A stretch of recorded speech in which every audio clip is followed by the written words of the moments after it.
খাগড়াছড়িতে এখনও থমথমে পরিস্থিতি বিরাজ করছে। জেলা সদরে জারি রয়েছে ১৪৪ ধারা। এর মধ্যে গুইমারায় সংঘর্ষ, বাড়িঘরে আগুন দেওয়ার ঘটনা ঘটেছে। দুপুরে রাস্তা অবরোধ ঘিরে আইনশৃঙ্খলা বাহিনীর সাথে সংঘর্ষ হয়, এতে আহত হন কয়েকজন। পরে বেশ কিছু ঘরে আগুন দেওয়া হয়। এর আগে সকাল থেকে জেলা শহরে বিভিন্ন পয়েন্টে টহল বাড়ায় সেনা, পুলিশ ও বিজিবি। সংকট সমাধানে জেলা প্রশাসকের কার্যালয়ে বিভিন্ন পক্ষের সাথে বৈঠক হয়েছে। এ সময় পার্বত্য চট্টগ্রাম বিষয়ক উপদেষ্টা বলেন, যারা পরিস্থিতি ঘোলাটে করতে চাইছে তাদের শনাক্ত করে আইনের আওতায় আনা হবে। স্কুল ছাত্রীকে ধর্ষণের প্রতিবাদ ঘিরে গতকাল উত্তাপ ছড়ায় খাগড়াছড়ি সহ আশপাশে। এখানে কেউ না কেউ ইন্ধন দিচ্ছে। এই ইন্ধন যে ওটাকে আমি বলবো যে এটাকে দেখুন, সমাজের এটা পুরোপুরি দায়িত্ব আছে। সাথে সাথে আমাদের দায়িত্ব যেটা রয়েছে আমাদের প্রশাসনের, সেটা মানে আমার বাম দিকে হোক ডান দিকে হোক সব দিকেই আমাদের একটা দায়িত্বশীলতা নিয়ে আমাদের অ্যাডভান্স হওয়া দরকার। দর্শক, এই মুহূর্তে খাগড়াছড়ির সবশেষ পরিস্থিতি জানাতে আমাদের সাথে যুক্ত হচ্ছেন সহকর্মী রনি দত্ত। আমরা যাচ্ছি তার কাছে। রনি, ১৪৪ ধারা ভেঙেই সংঘর্ষ হয়েছে এবং আগুন দেওয়ার ঘটনা ঘটেছে। কাদের বাড়িতে কারা আগুন দিয়েছে এই বিষয়ে বিস্তারিত কি জানতে পেরেছেন?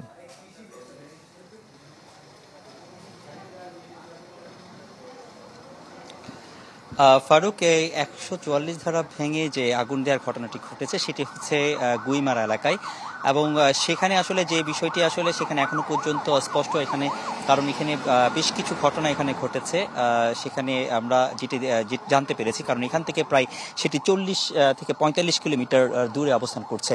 তো সেখানে আসলে যে ঘটনাগুলো ঘটেছে সেটি আসলে বিক্ষিপ্তভাবে বিভিন্ন জায়গায় ছড়িয়ে ছিটিয়ে ঘটনা ঘটেছে। তো সেটি আসলে আমরা জানার চেষ্টা করছি কারা এখানে ইন্ধন দিচ্ছেন বা কারা এখানে এই ঘটনার সাথে জড়িত।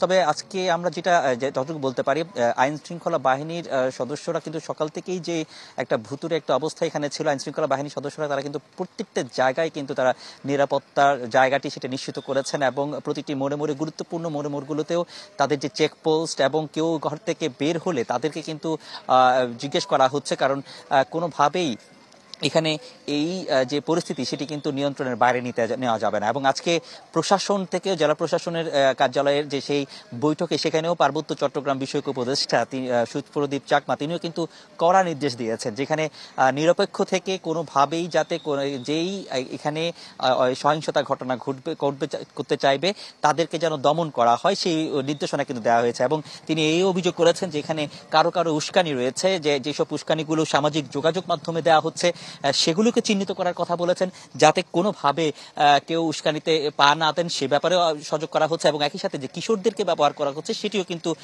আইন শৃঙ্খলা বাহিনী এটিকে নজরদারিতে রাখার কথা জানিয়েছেন। তো আপাতত এই ছিল এখানকার সবশেষ অবস্থা। ফারুক। রনি, আপনাকে অসংখ্য ধন্যবাদ। দর্শক, খাগড়াছড়ির সবশেষ পরিস্থিতি জানাচ্ছিলেন আমাদের সহকর্মী রনি দত্ত।